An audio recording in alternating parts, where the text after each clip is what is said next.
మీరు బంగారం తాకట్టు పెట్టి ఆ బంగారం డబ్బులు కట్టలేక ఇబ్బంది పడుతున్నారా? ఆచారి గోల్డ్ వాళ్ళు మీ బంగారం కొని మీ లోన్ తీర్చి మిగిలిన డబ్బులు మీకు ఇచ్చేస్తారు. ఇంకెందుకు ఆలస్యం? ఆచారి గోల్డ్ ఈ నెంబర్స్ కి కాల్ చేయండి. ఒకసారి 2012-13 నాటి రోజులకు వెళ్తే సరిగ్గా ఇదే పరిస్థితి.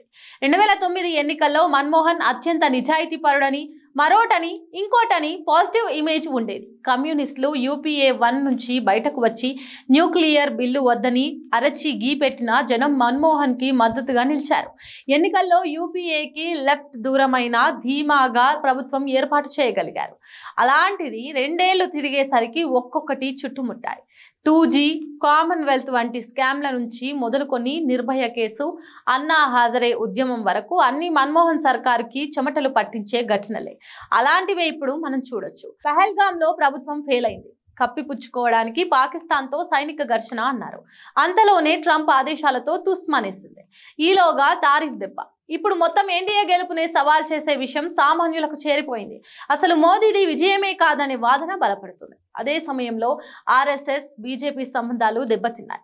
ఎంతగా అంటే BJPకి ఏడాదిన్నరగా ప్రెసిడెంట్ ని కూడా నిర్ణయించుకోలేనంతగా.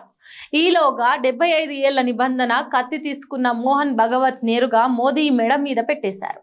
ఆర్థిక రంగంలో సవాళ్లు రాజకీయ ముసురుగా మారుతుంది. ఇన్నాళ్లుగా సాగించిన ప్రచారం బెడిసి కొడుతుంది. అనివార్యంగా ట్రంప్ నుంచి రాహుల్, మోహన్ భగవత్ అంతా ఏకకాలంలో మోదీని ముప్పు తిప్పలు పెట్టేస్తున్నట్టు స్పష్టమవుతుంది. దాదాపు 2013 నాటికి మన్మోహన్ ఎదుర్కొన్న పరిణామాలను ఇప్పుడు మోదీ చవిచూస్తున్నారు. పూలమ్మిన చోటనే కట్టెలమ్మాల్సిన పరిస్థితి తెచ్చేసుకున్నారు. చివరకు తనే సాగనంపేసిన వెంకయ్య నాయుడి సాయం కూడా కోరుకోవాల్సిన స్థితికి వచ్చేశారు.